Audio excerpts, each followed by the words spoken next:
आत्मनिलीरते उपनिषत्सु धर्मास्ते मयि सन्तो ॐ शान्ति शान्ति शान्तिः। शङ्करं शङ्कराचार्यं केशवं बादरायणं सूत्रभाष्य कृतो वन्दे भगवन्तौ पुनः पुनः। ईश्वरो गुरुरात्मेति मूर्तिभेदाभिभागिने व्योमवद्व्याप्तदेहाय दक्षिणामूर्तये नमः। ओम शांति शांति शांति।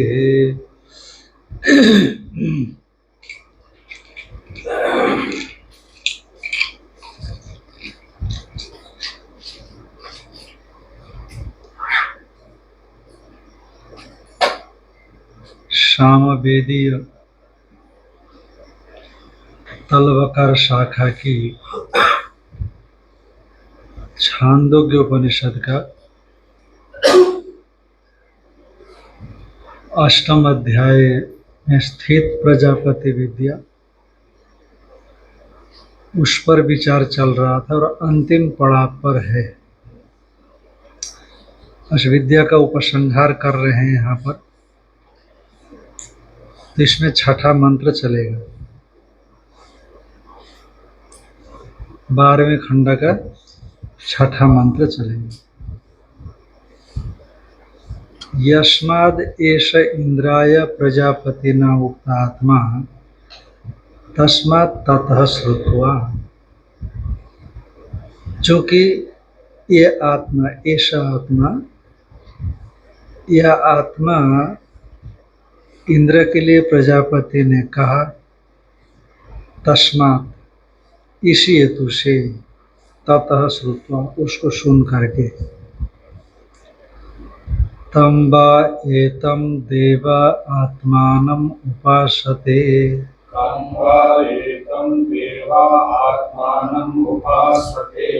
तस्मात् तेषां सर्वे च लोका आत्ताः।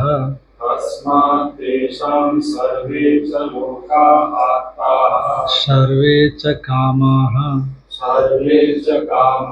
स सर्वांश्च लोकान् आप्नोति। सर्वांश्च कामान्। यस्तम् आत्मानम् अनुविद्य बीजानातीति।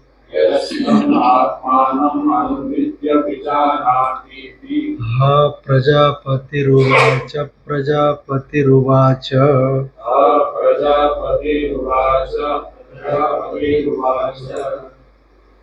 तो कहा कि प्रजापति ने तो इंद्र के लिए इस विद्या का उपदेश दिया और इंद्र से अन्य देवताओं ने जाना। तम वा एतम देव आत्मानम् उपासते। इसको कहा, इंद्र के लिए प्रजापति ने कहा, तस्मात् ततः श्रुत्वा। इंद्र से उन्होंने क्या सुना? उस विद्या के विषय में श्रवण किया।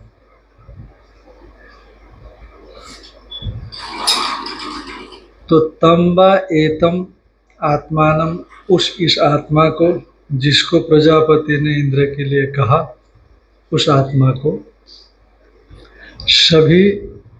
सभी देवताओं के लिए तो प्रजापति ने कहा नहीं, केवल इंद्र के लिए कहा। और विरोचन होते तो विरोचन को भी बताते, और विरोचन तो थे नहीं। तो अब देवताओं ने भी उपासना की, जाना। बृहदारण्यक उपनिषद के पहले अध्याय में आपने पढ़ा था, यो यो देवानां प्रत्यबुद्धतः स एव तदभवत्। देवताओं के मध्य में जिन जिन ने उस आत्मा को समझा अहमतया, वह ब्रह्मरूप ही हो गया, ऐसे वहां पर आया। उसी तरह से केन उपनिषद में आया, उमा भगवती से इंद्र ने जाना, क्योंकि देवताओं में इंद्र ज्यादा जिज्ञासु है। क्योंकि पहले अग्नि गए तो अग्नि से कहा क्या सामर्थ्य है तुझमें, तो ये किम वीर्यम अस्ति, क्या सामर्थ्य है, ये सबको मैं जला डालूंगा, एक तिनके को जला लो। सर्वजवेना प्रे आया, पूरी ताकत लगा करके उसको जलाने की कोशिश की, पर कुछ नहीं जला सके, तिनके का कुछ भी नहीं। तो वापस आ गए, फिर देवताओं से कहा कि भाई ये यक्ष को तो हम जान नहीं पा रहे हैं। फिर वायु को भेजा, तो वायु को कहा सबको मैं उड़ा डालूंगा, तो कहा इस तिनके को उड़ा लो। पूरी ताकत लगा दिए पर कुछ नहीं हुआ, फिर वो भी वापस आ गए। फिर इंद्र चले गए, तो इंद्र को तो संवाद का अवसर ही नहीं दिया, यक्ष ने अंतर्ध्यान हो गए। पर इंद्र जिज्ञासु थे, इसलिए जिधर वो यक्ष अंतर्हित हो गए उसी दिशा की ओर मुँह करके बैठे रहे। तब उनकी जिज्ञासा को, ब्रह्म तत्व जानने की इच्छा को, या उस यक्ष की जानने की जिज्ञासा, यक्ष के प्रति प्रेम, तो वहीं बैठे रहे। तो उमा हैमवती आई, और इंद्र विशेष करके शुद्ध हृदय है, तो उन्होंने कहा कि ये यक्ष ब्रह्म ही है। तो अशैव विजय यूयम महिध्वम, ऐसा कुछ ऐसा आता है कि यक्ष के विजय में ही, ब्रह्म के विजय में ही आप लोग महिमान्वित हुए हो, आप लोग विजयशाली गौरवशाली बने हो, इसीलिए इनकी सामर्थ्य से आप काम कर रहे हो, आपको ये पता नहीं। तब उमा हेमवती से जाना कि ये ब्रह्म है। तो इस प्रकार इंद्र ने जाना। फिर अब यो देवानाम प्रत्यबुध्यत, देवताओं में जिन जिन्होंने जाना, तो इंद्र इधर आ गए। फिर तो ये बात यहाँ भी संकेत कर रहे हैं, तम्बा एतम देवा आत्मानम उपासते, उस परमात्मा का देवता लोग उपासना करते हैं। तस्मात् तेषाम सर्वे च लोका आता, इसीलिए उन लोगों ने सभी लोक को प्राप्त किया है, व्यापक हो गए ना, उपासना करके साक्षात्कार किया तो व्यापक हो गए। इससे जितने भी लोक हैं वो लोक उनका प्राप्त ही हो गया, क्योंकि व्यापक स्वरूप में अवस्थित हो गए। अब जो जैसे कोई मान लो कि अष्ट सिद्धि वाला है, अष्ट सिद्धि वाला कोई व्यक्ति है, तो सिर में से शिवलिंग निकाल करके दे तो छोटी बात हो गई ना। वो सिर में शिवलिंग निकाल करके दे तो छोटी बात हो गई। तो अभी कोई एक वीडियो आया था, एक महात्मा जो है ना, ऐसे दरी है, दरी में ऐसा ऐसा कर, ऐसा ऐसा, और यहाँ पर पूरा रुद्राक्ष से लपेटा हुआ है, और उनका जो कुर्ता है वो बाहाँ ऊपर ही है, अचानक एकदम से गिरा दे, ऐसा ऐसा ऐसा ऐसा करते हैं दरी में, ऐसा ऐसा ऐसा, तो करते करते फिर एकदम से हाथ बंद किया, हाथ बंद किया, उसे कुछ किया, निकाल तुमको उसमें शिव जी है। फिर कोई महिला साध्वी बैठी थी, उसको महिला साध्वी को दे दिया वो, और लोग बहुत थे। तो मान लो कि जो अष्ट सिद्धि इत्यादि से संपन्न है वो इतना छोटा काम करे तो ये तो बहुत ही छोटा है ना। इसलिए वो परमेश्वर को उपलब्ध व्यक्ति के लिए यदि सभी कामनाओं की प्राप्ति भी बड़ी छोटी चीज है, क्योंकि पादस्य विश्वाभूतानि त्रिपादस्य अमृतम देवी, एक पाद में तो दुनियावी चीज है और त्रिपाद तो अमृत में है। सर्वे च लोका आता सर्वे च कामा, और संपूर्ण काम्य पदार्थ भी प्राप्त है, लोक तो प्राप्त है पर पदार्थ प्राप्त न हो, है कि नहीं। अब आप किसी तरह से अमेरिका तो पहुंच गए, परंतु वहाँ की सुविधा आपको नसीब नहीं है, और ऐसा नहीं है, लोक भी प्राप्त है और वहाँ के पदार्थ भी उपलब्ध है। स सर्वांश लोकान आपने, तो ठीक है ना, ये पहले के इंद्रादि देवताओं पे उपलब्ध हुआ होगा, पर हम क्या करें, धरती के पापी प्राणी। कहा स सर्वांश लोकान आपनोति सर्वांश कामान, वह भी जो कोई सभी लोगों को प्राप्त करता है और सभी कामनाओं को भी प्राप्त करता है। कौन? यस्तम आत्मानम अनुविद्य बीजानाति थी, उस आत्मा के ज्ञान से उसको ठीक ढंग से साक्षात्कार कर लेता है। ऐसी बातें प्रजापति रुवाच। तो विद्या की परिसमाप्ति के लिए द्विरुक्ति है, द्विर्वचन। अब ये प्रजापति विद्या यहाँ करके पूरी हो गई है, इसको बतलाने के लिए द्विरुक्ति। तम आत्मानम अद्यत्वेपि देवा उपासते, आज भी इंद्र से जानकारी प्राप्त करके देवता लोग उस आत्मा का साक्षात्कार करते हैं। उपासते का अर्थ ऐसा लेते हैं कि उप शब्द का अर्थ सामीप्यवाची है ना, उप शब्द का अर्थ है सामीप्य को बतलाने वाला, और वह सामीप्य यदि कोई संकोच करने वाला न हो, यदि कोई रुकावट करने वाला कोई पद पदार्थ न हो, तो मुख्य ऐक्य में ही वो सामीप्य पर्यवसित होता है।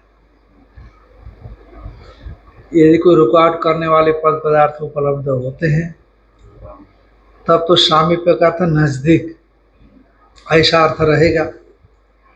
पर यदि कोई जो विशेष करके अवरोध डालने वाला कोई पद नहीं है, तो उप माने सामीप्य शब्द मुख्य एकता में ही पर्यवसित होता है। इसलिए उपासते का मतलब समझ लेना, ब्रह्म के साथ ऐक्य होकर के अवस्थित होते हैं।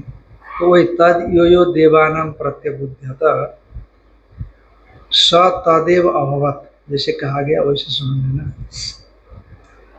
उपासते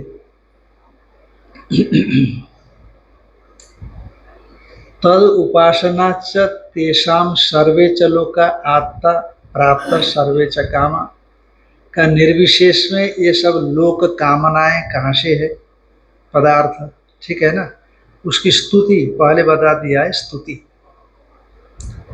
तद उपासना च, तो उसकी उपासना करने से, उसका अभेद चिंतन करने से, तेषाम जो उपासक है उनको सर्वे च लोकात्ता, सभी लोग उनको प्राप्त है, सर्वे च कामा, संपूर्ण वस्तु भी उनको उपलब्ध है।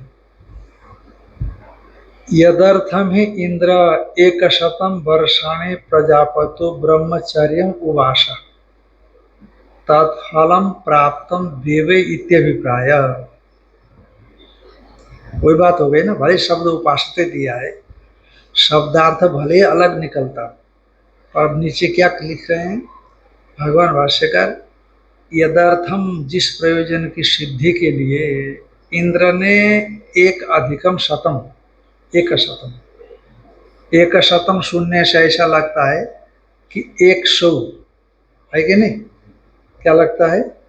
100 नहीं लेना, 1+100 इति 100, 101, ऐसा 101 वर्ष प्रजापति के यहाँ पर ब्रह्मचर्य उवास, ब्रह्मचर्य का पालन किया, और इंद्र ने तो पाया ही पाया उसका फल, और तत्फलम प्राप्तम देवे इत्यभिप्राय, और देवताओं ने, सभी ने नहीं पाया है, बहुवचन है, तो देवताओं में जिन जिन ने जाना उन्होंने पाया। क्योंकि तत्व ज्ञान किसी भी लोक में हो सकता है, ये ध्यान रखना।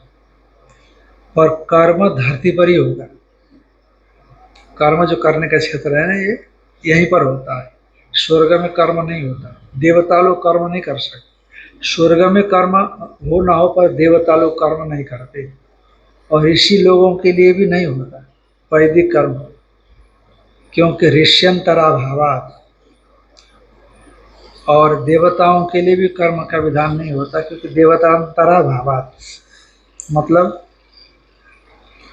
जैसे प्रवर या गोत्र के संपादक ऋषि होते हैं, प्रवर या गोत्र के संपादक ऋषि होते हैं, और वही ऋषि और अपने को बोलते समय किस गोत्र का बोलेंगे? अच्छा, देवता के लिए कर्म का विधान मानेंगे तो एक कर्म में कईयों देवता होते हैं, ब्रह्मसूत्र में आएगा आगे। तो एक कर्म में कईयों देवता होते हैं, तो मुख्य देवता एकाध होते हैं, जो भी होते हैं, 2 3 4 जो भी होते हैं, और वो देवताओं के लिए आहुतियां दी जाती है। इदम इंद्राय वरुणाय यमाय वायव्य अग्नय, ऐसा करके दिया जाता है नमः। तो यदि इंद्र से अतिरिक्त तो कोई दूसरा देवता होता, तब इंद्र यदि कर्म कर सकते तो इंद्राय इदम नमः ऐसा करके आहुतियां देते। पर इंद्र किसके लिए आहुति देंगे? इंद्र तो स्वयं ही है कि नहीं? तो इसलिए देवतांतर न होने से देवताओं के लिए कर्म का विधान नहीं मानते। पुराणों में ऐसा आता है, पुराणों में स्वर्ग में तो भोग के लिए ज्यादातर जाते हैं, कर्म करके, कर्म भोग के लिए। तो फिर वहाँ पे यदि वो श्रवण मनन आदि हो जाए और उनमें फिर साधन आ जाए, वैराग्य आदि, भोग के साथ विरोध नहीं हो। नहीं, वो देवर्षि बनेंगे। क्या बनेंगे? देवर्षि बनेंगे। जैसे नारद जी है कि नहीं? नारद जी, हाँ, बस वही चुनिंदा वाली बात है। जैसे इंद्र भी तो स्वर्ग के लिए शतक्रतु होकर के गए हैं, और अब देखो प्रजापति के 101 साल तक रह करके तपस्या किया उन्होंने, तब जाकर के बोध हो गया। और कुछ कुछ ऐसे अपवाद हो सकते हैं, ऐसा नहीं है। ज्ञान किसी भी लोक में हो सकता है। बृहस्पति उसमें आएंगे। कच्छ को भी ज्ञान हुआ था, बृहस्पति के बेटे कच्छ को तो आपने बहुत सुनाया हम लोगों को। अरे योग वासिष्ठ ने सुनाया कि नहीं सुनाया? शुक्राचार्य के यहाँ गए, फिर पिता के यहाँ गए, तो पिता ने कहा त्याग दो, तो गए, फिर क्या त्यागे? तो उन्होंने शायद कपड़ा छोड़ दिया, नंगे होकर के पिता के पास आए, तो पिता ने कहा त्याग करके आओ, ऐसा कुछ शब्द है वहाँ पर। तो दंड कमंडल क्या क्या था उसको भी जनेऊ क्यों हटा दिया, क्या क्या ऐसे कुछ आता है। बृहस्पति ब्राह्मण है ना, वहाँ देव स्वर्ग के ब्राह्मण है, इंद्रादि क्षेत्रीय है स्वर्ग के, अग्नि ब्राह्मण है स्वर्ग के, ऐसा आता है। बृहस्पति में आया ना, देवताओं में भी वर्ण व्यवस्था है, जैसे यहाँ की व्यवस्था है, ऐसा बृहस्पति के शुरू में आया है। तो फिर बाद में जा करके कच्छ को भी पुराणों के हिसाब से, श्रुति में तो मैंने पढ़ा नहीं, तो बोध हो गया। और श्रुति है ना, यो देवानम प्रत्यबुध्यता शैव तदभवत्, जो देवताओं में उस आत्म तत्व को जाना वह आत्म रूप ही हो गया, ऐसा कहने वाली श्रुति उपलब्ध है। और इंद्र का, अग्नि का, वायु का तो स्पष्ट है ही। नारद जी है, बृहस्पति जी है, और भी होंगे, क्या पता उल्लेख न हो। तो तद यदर्थम ही इंद्र 100 वर्षाणी प्रजापतो ब्रह्मचर्य उवास, जिसलिए इंद्र ने 101 वर्ष प्रजापति के यहाँ पर ब्रह्मचर्य का पालन किया रहे। तत्फलम प्राप्तम देव इत्यभिप्राय, इंद्र से सुन करके देवताओं ने भी उस फल को प्राप्त किया। तद्युक्तम देवानाम महाभाग्यत्वात्, कोई सवाल कर रहा है कि ठीक है महाराज, देवता लोग महाभाग्यशाली है, अब यहाँ तो कितना रगड़ना पड़ता है, कितना परेशान होना पड़ता है, कितनी तपस्या करनी पड़ती है, समझ में नहीं आता बहुत बार, है कि नहीं? तो श्रुति का उच्चारण करना है, श्रुति का अर्थ समझ में नहीं आता है, तमाम युक्तियां लगाई गई है, समझ में नहीं आता। और देवताओं को पढ़ने की जरूरत ही नहीं है। जैसे स्वर्गलोक में पहुंचे आप, तुरंत पूरा वेद आपको ध्यान में आ जाता है। उस लोक की ये महिमा है।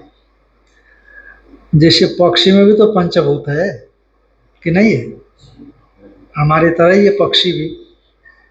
और वो पैदा अंडे से बाहर निकलने के 15-20 दिन के बाद उड़ने लग जाता है,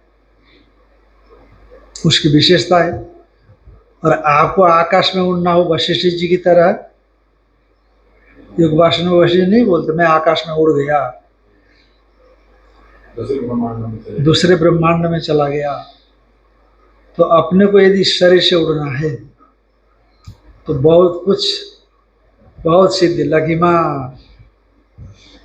हल्का, जो हल्कापन हल्का होता है ना किसी सिद्धि विशेष से, तो इसे प्राप्त करने के लिए बहुत पापड़ बेलने पड़ेंगे। तो इसलिए देवता तो महाभाग्यशाली है और काफी उनका अंतकरण शुद्ध है, इसलिए उनके लिए युक्तम इंद्र से आत्मज्ञान सुन करके आत्मज्ञानी होना संभव है उनके लिए असंभव नहीं। पर न तो इदानीं मनुष्याणाम, पर इस समय के मनुष्यों का तत्व ज्ञान होना युक्ति संगत नहीं मालूम पड़ता, क्योंकि महाभाग्यशाली नहीं है। और देवता को लंबा जीते भी हैं, और फिर लंबा जिएंगे तो साधन करते रहेंगे, बारंबार साधन करते रहेंगे, बारंबार साधन करते रहेंगे।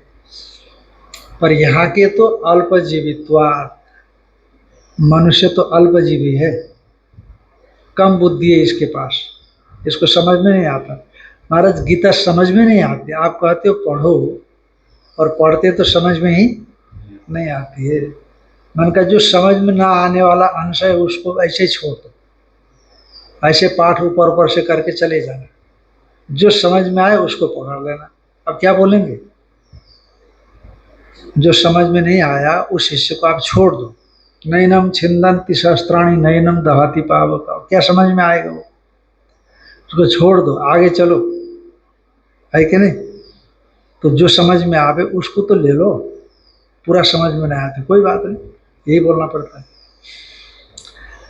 मंदतर प्रज्ञत्वाच्च, मंद नहीं मंदतर है, देवताओं की अपेक्षा से ज्यादा मंद है ये लोग। ये तरफ प्रत्यय दो में से एक की श्रेष्ठता सिद्ध करने के लिए है। तरफ प्रत्यय दो में से एक की श्रेष्ठता सिद्ध करनी हो तो तरफ होता है, और देवताओं की अपेक्षा से श्रेष्ठ मंद है ये लोग, क्या समझे, देवताओं की अपेक्षा से मंदत्व में श्रेष्ठ है ये मंदता इनमें श्रेष्ठ है, मतलब और ज्यादा मंद है। मंदता में श्रेष्ठत्व क्या है, और ज्यादा मंद होना। अभी हाँ, रस्व ब्रह्मसूत्र के दूसरे अध्याय के दूसरा तर्क पाद में नैयायिकों का खंडन करते समय बहुत कुछ आता है। वहाँ पर क्या रस्व परिमंडलाभ्याम ऐसे कोई सूत्र आता है, तो उसमें परमाणु में जो है वो लोग, जो परमाणु, दो परमाणु मिलकर के द्विणुक बनता है, द्विणुक परमाणु अणु, दो अणु मिलकर के द्विणुक बनता है, दो द्विणुक मिलकर के, तीन द्विणुक मिलकर के त्रसरणु बनता है, तीन त्रसरणु मिलकर, चार त्रसरणु मिलकर के चतुर्णुक बनता है, और 5 चतुर्णुक मिलकर के षडणुक बनता है, और 7 षडणुक मिलकर के सप्ताणुक बनता है। ऐसे ऐसे वहाँ पर आता है। तो वो जो परमाणु है, परमाणु में परिणाम जो है ना, वो लोग परिणाम ऐसा मानते हैं, तो वहाँ पर ये सब चीज़ आती है, जैसे मंद से मंदतर, जबकि तरफ प्रत्यय श्रेष्ठ में आता है, पर मंद में तरफ लग गया तो और मंद हो गया ऐसा। तो इसीलिए मंदतर प्रज्ञत्वाच्च, और मंद प्रज्ञा वाले देवता मनुष्य लोग होते हैं।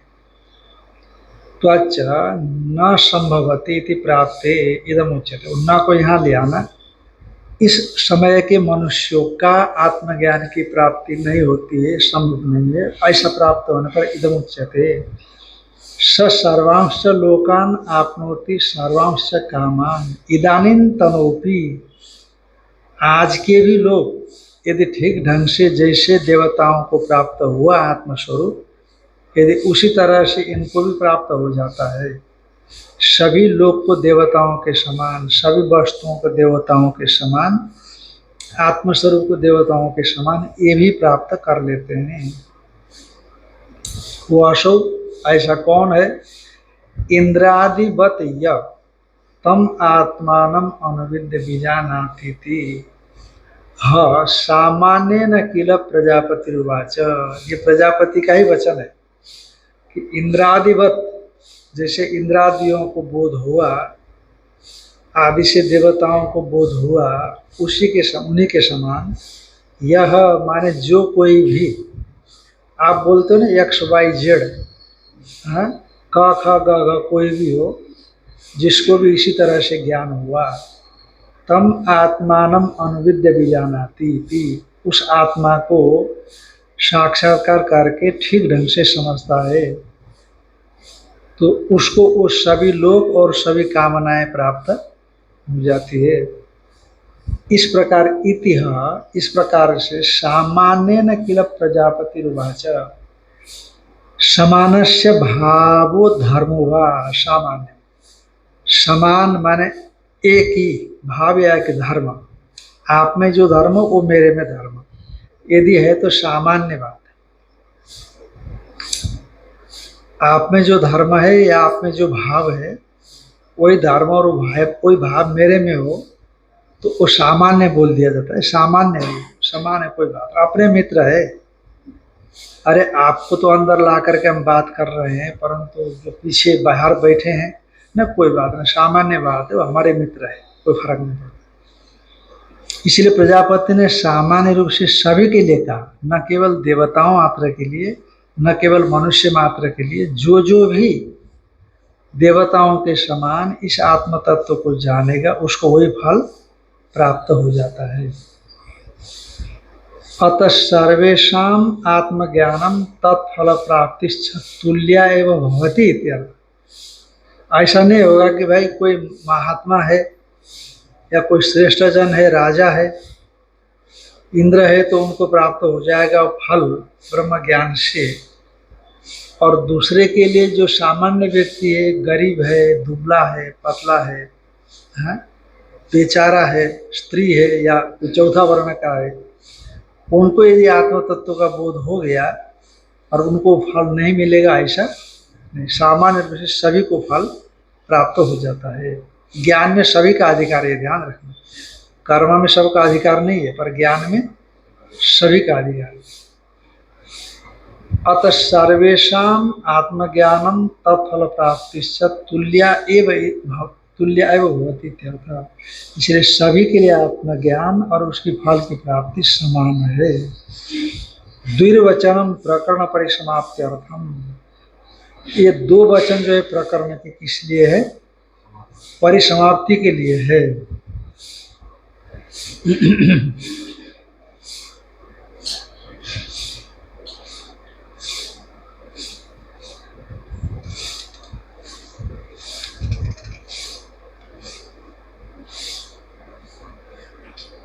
ये देखो टीका में थोड़ी बात दी है, यथोक्तम फलम तत्शब्दार्थ, तत्फल प्राप्ति से जो भाष्य में आया, तत् का अर्थ क्या है?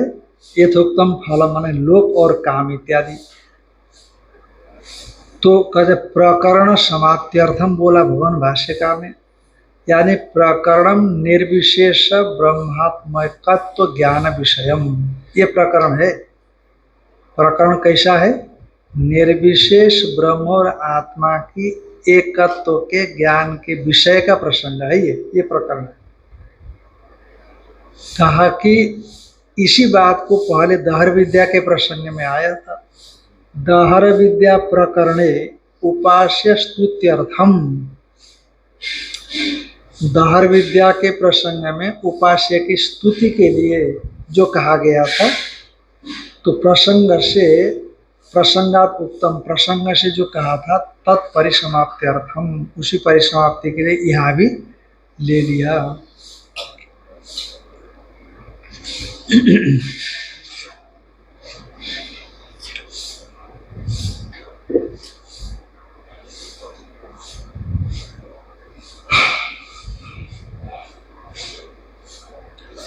यहाँ पर जप विधान के लिए और फिर प्रार्थना मंत्र, ये जप जप उपासना उपासकों के लिए, जैसे पीछे कहा था बृहदारण्यक उपनिषद में, जो प्राणोपासक है उसके लिए अभ्यारोह मंत्र जप है।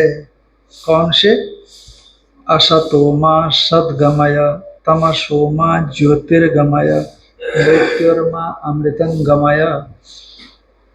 स्वामी कृष्णानंद जी महाराज जी कहते थे कि एक बार हम ऐसे जप कर रहे थे तो एक वेदांती गुरुजी ने सुन लिया।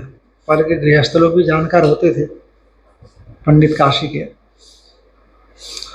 सुन लिया तो ब्रह्मचारी सुनो, गुरुजी छोटे रहे होंगे, जी गुरुजी ये मंत्र जप करेगा तो तुमको कोई फल नहीं मिलने वाला। तो कैसे गुरुजी? मंत्र जप है, मंत्र जप करने से फल क्यों नहीं मिलेगा? अरे वहाँ का प्रसंग देखो, प्राणोपासक के लिए विधान किया गया है, अधिकृत अधिकार है। जिसको प्राणोपासना में अधिकार दिया गया है, वैसे जो अधिकृत व्यक्ति है उसी को अधिकार है अभ्यारोह मंत्र जप करने में, दूसरे में नहीं। माने वैदिक प्रकृति, शास्त्रीय प्रकृति के हिसाब से। इसलिए तो शास्त्रों में जैसे कहा ना कि द्विजत्रय के लिए जनेऊ संस्कार, बोला कि नहीं बोला? भगवान भाष्यकार तो ब्राह्मण को विशेष करके संन्यास को बताते हैं, पर एक विशेष करके ऐसा बोला है। ऐसा नहीं बोला कि ब्राह्मणेतर संन्यास नहीं ले सकते 3 वर्णों में, सीधा ऐसा नहीं बोला। विशेष करके ब्राह्मणों को अधिकार है ऐसा बोला। तो अब इससे हो गया कि क्या पता दूसरों को नहीं है, इसलिए सूर्याचार्य जी ने कहा नहीं, तीनों को संन्यास में अधिकार है, ऐसा बोला है।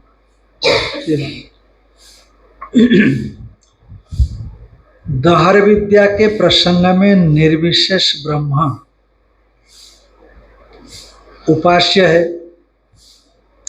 उसके स्तुति के लिए जिस प्रकरण का आरंभ किया गया है तत्प्रकरण समाप्त हो गया। निर्विशेष का शुरू किया था ना वहां पर दहर विद्या के प्रसंग में, स ऐसा संप्रसाद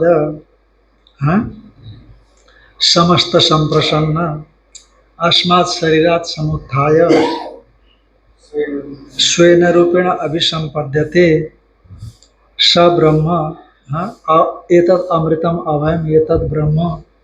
ये निर्विशेष के क्यों लाए? का सविशेष की स्तुति करनी। शास्त्र के हिसाब से सविशेष और निर्विशेष में निर्विशेष बड़ा है, श्रेष्ठ है, इसीलिए सविशेष की स्तुति करने के लिए निर्विशेष का प्रसंग यहाँ पर उठाया, ऐसा बताया था। और जब सविशेष होगा तो वहाँ सिद्धियाँ मिलेंगी, सर्वलोक प्राप्ति, सर्व कामनाओं की प्राप्ति। तो निर्विशेष के प्रसंग में भी उसको कह दिया, तो निर्विशेष व्यापक होता है और निर्विशेष की प्रसक्ति, यानी ये समझ लो कि सविशेष की स्तुति के लिए निर्विशेष को कहा दिया और निर्विशेष की स्तुति के लिए सविशेष जो फल प्राप्ति है उसको कहा दिया। अभी यही प्रसंग आया ना, तो अब क्या करें? अब निर्विशेष के लिए किसको दें?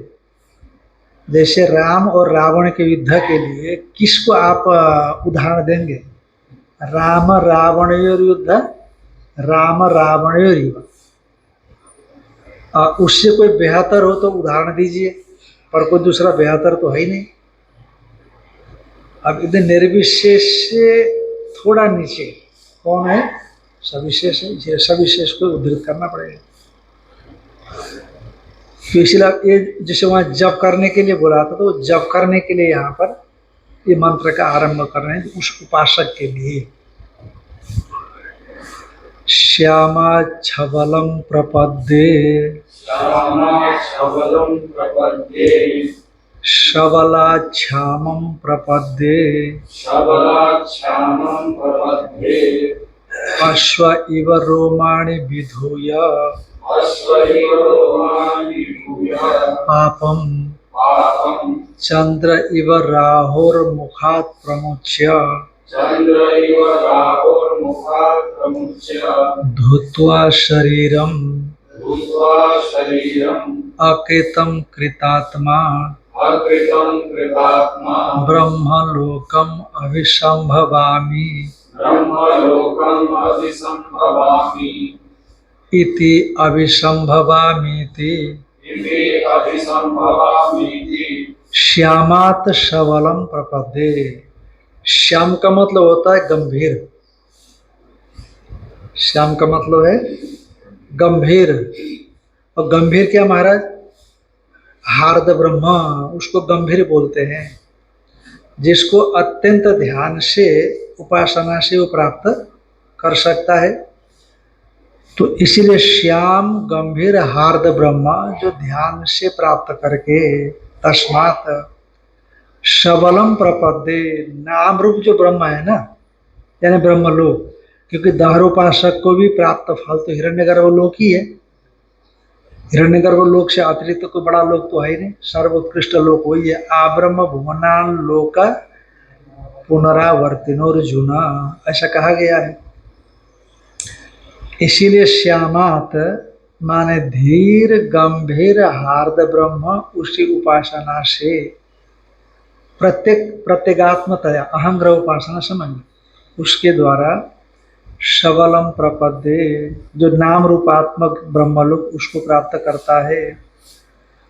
और सबलात श्यामम प्रपदे, और जो सबल है नाम रूपात्मक ब्रह्मलोक, उस ब्रह्मलोक से हार्द ब्रह्म को प्राप्त करता है। माने उसको जो उपास्य देव है, उस उपास्य देव को अपने हृदय में उपासना करता है, ऐसा समझना।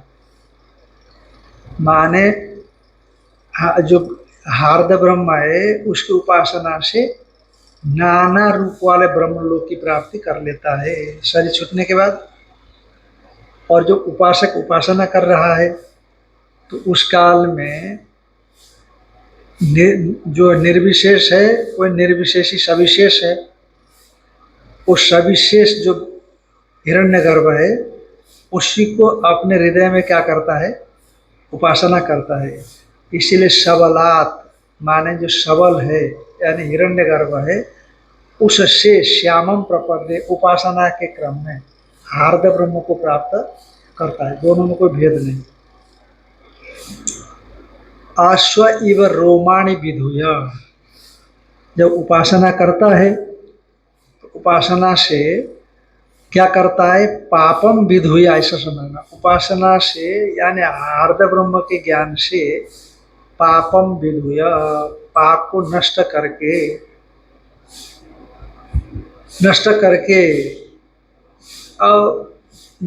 ब्रह्मलोक को प्राप्त करता है। आगे अध्याय करना है उसको। और कैसे उदाहरण देते हैं? अश्वैव रोमाणि विधुय, विधुय दोनों जगह पर, धुएं कंपनी धातु है। जैसे घोड़ा जो होता है ना, धूल लगता है शरीर में तो वो हिलता है बड़े जोर से, देखा होगा आपने, जैसे भड़ भड़ भड़ भड़। तो इसीलिए उसके शरीर में जो भी हो, जैसे गौं का भी देखना, जैसे आप हाथ फेरते हैं ना तो ऐसे ऐसे कांपती है, या धूल कुछ होता है तो ऐसे ऐसे करती है, निकल जाता है बाहर। तो जैसे अश्व रोम को हिला करके जो धूली इत्यादि होती है उससे विनिर्मुक्त होता है, उसी तरह से ये हार्द ब्रह्म के ज्ञान से माने उपासना से ये अपने पापों को नष्ट कर देता है उपासक।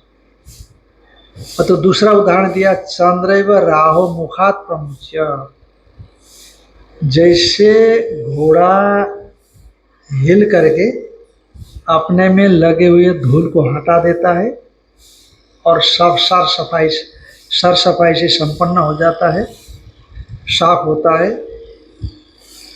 अथवा चंद्रैव राहोर मुखात् प्रमुच्य, जब तक ग्रहण होता है तो उस समय में चंद्रमा में प्रकाश नहीं दिखता है, और चंद्र में प्रकाश न हो तो मजा नहीं आता। अब अभी 7 तारीख को आने वाला है, प्रकाश रहित हो जाएगा चंद्रमा, रात को 10 बजे से लेकर के 3:30 1:30 बजे तक, करीब करीब 1:30 बजे से बंद। तो खग्रास चंद्र ग्रहण है, यहाँ भी खग्रास चंद्र ग्रहण है। तो रात को यहाँ पर 9:57 57 मिनट्स, और दूसरे दिन रात्रि को ही फिर 9:57 से लेकर 1:25 27 मिनट तक तो खग्रास चंद्र ग्रहण रहेगा। तब तक आपको चंद्रमा मैला दिखेगा नहीं, पर जैसे ही ये टाइम निकल जाएगा तो चंद्रमा कैसे दिखेगा? साफ दिखेगा। तो जिसे चंद्रमा राहु के ग्रसन से हट जाने के बाद, ग्रहण से हट जाने के बाद साफ दिखता है, उसी तरह से भी आर्ध ब्रह्म की उपासना से क्या होता है? पाप को नष्ट करता है। तो धुत्वा शरीरम, संपूर्ण अनर्थ का आश्रयभूत इस शरीर से, शरीर को नष्ट करके, हटा करके, अकृतम कृतात्मा सन, माने ध्यान से, यानी ध्यायी होकर के, कृतोपासक होकर के, अकृतम ब्रह्मलोकम, जो नित्य ब्रह्मलोक है, मैं अभिसंभवामी, प्राप्त हो जाऊं, मैं ब्रह्मलोक को प्राप्त हो जाऊं। ये मंत्र है, ध्यान में आए कि नहीं? ये जो आर्ध ब्रह्म की उपासना करने वाला उपासक है, उसके लिए शेषभूत जप के लिए मंत्र है। श्यामात् सबलम प्रपद्ये सबलात् श्यामम प्रपद्ये अश्वैव रोमाणि विधूय पापं चंद्रैव राहुर्मुखात् प्रमुच्य धुत्वा शरीरम अकृतम कृतात्मा ब्रह्मलोकम अभिसंभवामि इति अभिसंभवामि इति। ऐसे उसको जप करना पड़ेगा। आप कहोगे बड़ा लंबा मंत्र है, लंबा तो है, अब क्या किया जाए? हाँ, महामृत्युंजय मंत्र कितना लंबा है, पर उससे भी लंबा हो गया। ओम जुम सह ओम भ्रुव स्वम तत्सवितुर्वरेण्यम त्र्यंबकम यजामहे सुगंधिम पुष्टिवर्धनम उर्वारुकमेव वंदनानि मृत्यु इत्यादि। कितना लंबा मंत्र है, कहीं 52 अक्षर का है, कहीं कुछ अक्षर का है। तो श्यामात सबलम प्रपद्ये इत्यादि मंत्राम नायः पावनो, ये जो मंत्र है, वेद मंत्र है, पावना, बड़ा पवित्र है। और जपार्थश्च ध्यानार्थ हुआ, जप के लिए भी और इस प्रकार से ध्यान करने के लिए भी है। श्यामो माने गंभीरो वर्ण, गंभीर वर्ण है, या श्याम इव श्यामो हार्दम ब्रह्म, श्याम के समान श्याम है हार्द ब्रह्म, यानी कहने का मतलब काला है क्या, श्याम है क्या? का अत्यंत दुर्वगाई है, तद हार्दम ब्रह्म, अत्यंत दुर्वगाई है, उसका अपगाहन करना इतना आसान नहीं है। एक जगह गीता में कहीं पर भगवान भाष्यकार लिखते हैं कि हिरण्यगर्भ लोक मिलना इतना आसान नहीं है, स्वर्ग में तो स्वर्ग मिलना आसान है, हिरण्यगर्भ लोक मिलना इतना आसान नहीं है, ऐसा लिखते हैं। इसलिए गंभीर है, उपासना भी उसकी गंभीर है, और साथ साथ में उसकी प्राप्ति भी गंभीर है। श्यामो हार्दम ब्रह्म अत्यंत दुर्वगाह्यत्वा तद हार्दम ब्रह्म ज्ञात्वा, उस हार्द ब्रह्म को जान करके, ध्यान है ना, ध्यान के द्वारा उसको समझ करके, ध्यानहीनों के लिए अत्यंत दुर्वगाह्य है, पर ध्यान जो करते हैं उसका, उनके लिए बाद में जाकर के क्या हो जाता है? आसान हो जाता है, सहज हो जाता है। तस्मात् श्यामात् हार्द ब्रह्मण, उस हार्द ब्रह्म से, सबलम ब्रह्म, सबलम यानी सबल इव सबलो, सबल इव सबलो, बल के सहित के समान सबल, यानी अरण्यादि अनेक काम मिश्रत्वात् ब्रह्मलोकस्य सावल्यम। जैसे परमात्मा को बोलते हैं ना, ईश्वर को बोलते हैं, ईश्वर को सबल ब्रह्म बोलते हैं, सबल ब्रह्म। निर्विशेष ब्रह्म बोलेंगे ब्रह्म को, जो आपका ज्ञातव्य है, ज्ञेय है। और जो सृष्टि करता है उसको सबल ब्रह्म, माने माया विशिष्ट ब्रह्म। सबल का अर्थ हालांकि तालव्य सकार होता है उसमें। बले न स वर्तते इति सबल। तो बल कौन है? माया, अव्याकृत अव्यक्त है।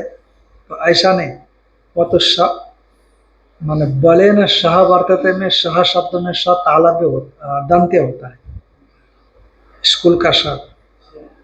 हाँ, ध्यान में आया कि नहीं?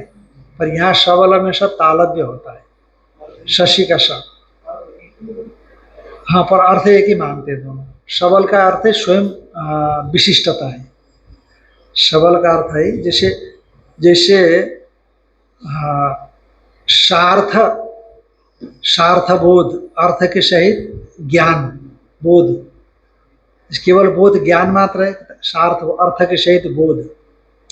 तो वहाँ पर स शब्द जैसे साथ में ये अर्थ में आता है, उससे सबल का अर्थ तो स्वयं भी साथ में ही होता है। इसलिए सबल ब्रह्म माने माया विशिष्ट ब्रह्म। ऐसा तो सबलम प्रपद्ये, सबलो माने अरण्यादि अनेक काम मिश्रत्वात्, अरण्यादि अनेक पदार्थ मिश्र होने से ब्रह्मलोक से सावल्यम, ब्रह्मलोक सबल है, सावल्य है, सबलता से विशिष्ट है।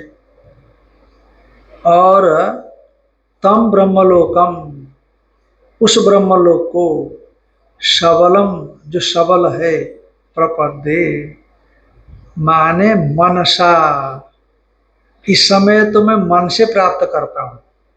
जो उपासना कर रहा है कि नहीं और जब कर रहा है, तो उस समय तो मैं मनसा प्रपद्ये, सबलम प्रपद्ये, मन से प्राप्त करता हूँ। सबल को प्राप्त करता हूँ मैंने मन से प्राप्त करता हूँ। और शरीर पातात ऊर्ध्वम गच्छेयम, माने मन के द्वारा प्राप्त करता हूँ, मैंने मन के द्वारा उसका चिंतन करता हूँ।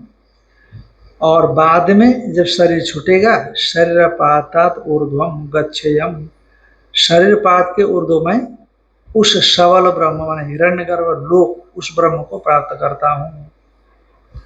कैसे? यस्मात् अहम सबलात् ब्रह्मलोकात्। अब देखो, सबल से फिर श्याम को प्राप्त करता हूँ ना। अभी तो मैंने श्याम से सबल को प्राप्त किया, और फिर श्याम सबला श्यामम प्रपद्ये, ऐसा भी आया है। तो कहा क्यों प्राप्त करते हो? कहा यस्मात्, क्यों, किस लिए प्राप्त करते हो? यस्मात् अहम सबलात् ब्रह्मलोकात्, क्योंकि मैं सबल जो ब्रह्मलोक है, उस ब्रह्मलोक से नाम रूप व्याकरणाय, नाम रूप की अभिव्यक्ति के लिए श्यामम प्रपद्ये हार्दम भाव, हार्द भावम, मैं नाम रूप की अभिव्यक्ति के लिए हार्द भाव को प्राप्त हुआ कि नहीं? हृदय में आया ना, अनेन जीवेन आत्मन अनुप्रविश्य नाम रूपे व्याकरवाणी स एष इह प्रविष्ट अनखाग्रेभ्य एतम एव सीमानम विदार्य एतया द्वारा प्रापद्यत। तो आया है, तो इसीलिए निर्विशेष ब्रह्म हो गया, फिर ईश्वर हो गया, फिर हिरण्यगर्भ हो गया, और फिर यहाँ पहुंचा, वही ब्रह्म तो पहुंचा, दूसरा तो है ही नहीं। तो इसीलिए यस्मात् अहम सबलात् ब्रह्मलोकात्, सबल ब्रह्मलोक से नाम रूप व्याकरणाय, नाम रूप की व्याकृति के लिए श्यामम प्रपद्ये हार्द भावम, माने हार्द ब्रह्म से अभिन्न जीव भाव को मैं प्राप्त हुआ हूँ, हार्द भाव को प्राप्त, प्रपन्नोस्मि इत्यभिप्राय, प्राप्त हुआ हूँ। इसीलिए अब मुझे किसको प्राप्त करना है? सबल को प्राप्त करना है। या तो जीव भाव हो गया, और आदि दैविक भाव को मैं प्राप्त करूंगा वहां जाकर के। दो बार हो रहा है, मतलब गए फिर आए फिर नहीं, माने अभी मैं श्याम से सबल को प्राप्त करता हूँ। क्यों करते हो, क्या जरूरत है?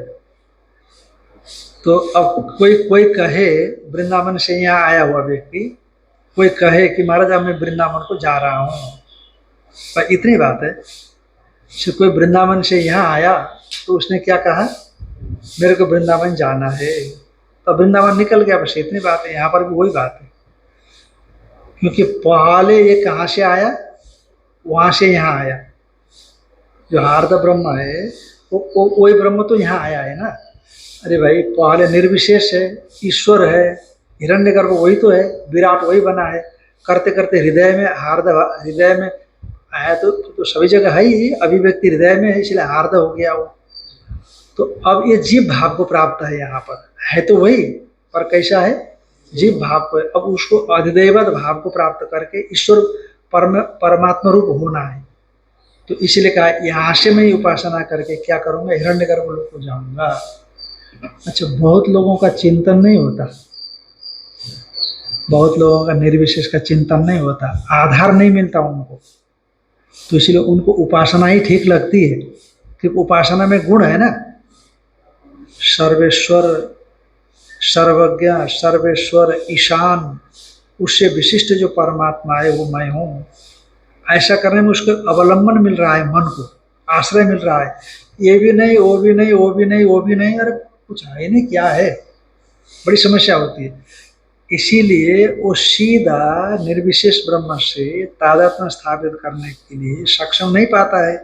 इसलिए उपासना से उस ब्रह्म को प्राप्त करेगा, हार्द ब्रह्म को, अर्चरादि मार्ग से। फिर अब चूंकि उसका उद्देश्य तो निर्विशेष है, पर वहां जा करके मैं मुक्त होऊंगा, इसलिए वहां जाकर के हिरण्यगर्भ से उपदिष्ट होकर वहां प्रतिभा अत्यंत उत्कृष्ट होती है। जैसे यहाँ देवताओं के विषय में कहा ना, देवता लोग क्या होते हैं बताया था, हैं, हमारे महाभाग्यशाली होते हैं देवता लोग। भाग्यशाली होते हैं, बुद्धिमान भी होते हैं ना, ज्यादा समझदार होते हैं हम लोगों से, तुरंत समझ सकते हैं, बुद्धि में सत्वगुण की प्रधानता है, तो वहां और ज्यादा। और फिर दूसरी बात है छाया तपरी वो ब्रह्मलोक है, ब्रह्म में लोक में आत्मा और अनात्मा जैसे छाया और आतप माने धूप। अरे धूप में क्यों जा रहे हो भाई, इतने गर्म है, क्या बोलते हैं आप। जैसे मई जून का धूप हो और 12 बजे 1 बजे 2 बजे स्नान करने के लिए कोई जाए नंगे पैर, तो पत्थर से पैर जल जाते हैं नीचे। अरे ऐसे धूप में कैसे जाते हो, बीमार हो जाओगे, आप नहीं बोलते हो। मैंने यहाँ थे तो ठीक थे, अब वहां गए तो गड़बड़ हो गया। तो जैसे छाया और धूप को आप अत्यंत पृथक समझते हो यहाँ, वैसे वहां भी समझ में आता है आत्मा अनात्मा का। और यदि थोड़े से संस्कार है इसके अंदर में आत्मा अनात्मा के, तो वह तुरंत उसको बोध हो जाएगा। तो इसीलिए कहा कि यस्माद अहम सबलाद ब्रह्मलोकात नाम रूप व्याकरणाय श्यामम प्रपदे हार्द भावम प्रपन्नो अस्मि, यहाँ आया हूँ कैसे, इस प्रकार से आया हूँ, शास्त्र से समझा हूँ, इसीलिए मेरे को वहां जाना है। अतस्तम एव प्रकृति स्वरूपम आत्मानम सबलम प्रपद्यते।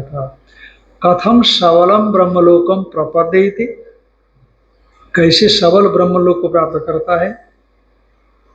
स्वैव श्वानि लोमानि विधुय, जैसे अश्व अपने बालों को, विधुय माने धुएं, कंपने धातु है, कंपन, कंपन है ना, कंपन से श्रमम पांश्वादिच लोमानि विधुय, लोम को हिला करके, लोम को गिरा करके नहीं, लोम को हिला करके, तो धूल इत्यादि को हटाता है। जैसे अश्व अपने लोम को हिला करके श्रमम पांश्वादिच रो मतो अपनीय यथा निर्मलो भवति। अच्छा, श्रम भी हटाता है भाई, है ना। जैसे आप अंगड़ाई लेते हो कि नहीं, अंगड़ाई, तो अंगड़ाई लेते हो तो क्या करते हो आप, जरा शरीर में जो अकड़न इत्यादि उसको हटाते हैं। श्रम में भी क्या होता है, श्रम में थकान होती है, कुछ करने की इच्छा नहीं होती, बैठे रहो ऐसी होती है। और जो अकड़ होती है शरीर में भी, वैसे स्फूर्ति का अभाव रहता है कि नहीं, ऐसे ही लुंजा पुंजा ढीला ढाला पड़ा रहता है। जब जोर से अंगड़ाई लेते हो, इधर से उधर कड़क कड़क बजने लग जाता है, फिर आप अपने आप को क्या महसूस करते हो, तरोताजा। पर अश्व में स्पष्ट होने से आपका उदाहरण नहीं दिया गया। अश्व में जैसे आंख में दृष्टि तो स्पष्ट होने से बार बार सोचते अक्षिणी अक्षिणी अक्षिणी बोलती है कि नहीं, हालांकि उसका उपलक्षण सभी इंद्रियों में है, केवल अक्षि मात्र में नहीं है, ये बता दिया था। तो उसी तरह से अश्व में स्पष्ट दिखाई पड़ता है। अच्छा, दूसरे जानवर ऐसे हिलते नहीं है, दूसरे हिलते थोड़ा हिलाते हैं, ऐसा ऐसा थोड़ा हिलाते हैं, है कि नहीं, तो उतने मात्रा से मालूम नहीं पड़ता, पर ये मालूम पड़ जाता है। आश्व इव लोमानि विधुया कंपनेन श्रमम माने पान श्रम और पांश्वादि च रोमत्व अपनीय रोम से हटाकर यथा निर्मलो भवति एवं हार्द ब्रह्म ज्ञाने न विधुया पापम धर्म धर्माख्यम। और यह पाप तो है ना, धर्म धर्म पाप तो है ही।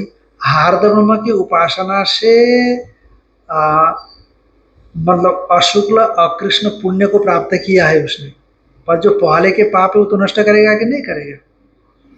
जब मनुष्य शरीर में रह के वो जो पाप उसके पास है और उन्हें संचित इत्यादि पाप है तो उन पाप को नष्ट करता है। चंद्र इव च राहु ग्रस्त, जैसे चंद्रमा राहु से ग्रस्त है, तस्मात राहु मुखात प्रमुच, राहु मुख से निकल करके भास्वरो भवती, वह प्रकाश स्वरूप होता है, उसका प्रकाश आवृत था अप्रकाश स्वरूप हो जाता है।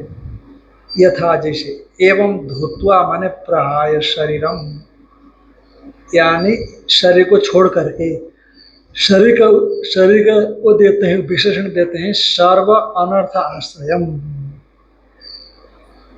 इससे आप अर्थ को भी प्राप्त करते हैं पर अनर्थ का आश्रय ही है, संपूर्ण अनर्थों का आश्रय शरीर है। पर इसमें इस अनर्थ आश्रय शरीर में रह करके आप सभी सार्थकता को प्राप्त करते हैं, ब्रह्मरूप पुरुषार्थ को प्राप्त कर सकते हैं। यही वह ध्यान न कृतात्मा मन कृतकृत्य सम, ध्यान के द्वारा यही कृतात्मा मन कृतकृत्य होकर के अकृतम नित्यम ब्रह्मलोकम अभिसंभवामि, नित्य ब्रह्मलोक को प्राप्त करता हूँ। द्विर्वचनम मंत्र समाप्त्यर्थम, द्विर्वचन मंत्र की परिसमाप्ति के लिए है, ऐसा समझ लेना।